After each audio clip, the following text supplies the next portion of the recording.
அடுத்து வரவுள்ள 36 மணித்தியாலங்களுக்கு வடமத்திய, கிழக்கு, ஊவா மற்றும் மத்திய மாகாணங்களில் அவ்வப்போது மழை பெய்யக்கூடும் என வளிமண்டலவியல் திணைக்களம் எதிர்வு கூறியுள்ளது. இதேவேளை தொடர்ந்து பெய்து வரும் கனமழை காரணமாக நீர்ப்பாசன திணைக்களத்தின் கட்டுப்பாட்டில் உள்ள 73 முக்கிய குளங்களில் 43 குளங்கள் நிரம்பு வழி நிலையை எட்டியுள்ளதாக தெரிவிக்கப்படுகிறது.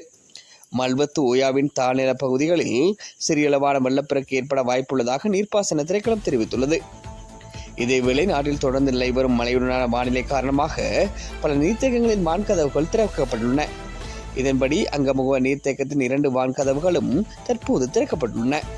அத்துடன் குருநாகல், பதுளை, கண்டி, மாத்தளை மற்றும் நுவரெலியா மாவட்டங்களுக்கு விடுக்கப்பட்ட மண் சரிவு எச்சரிக்கை தொடர்ந்து அமலில் உள்ளமை குறிப்பிடத்தக்கது.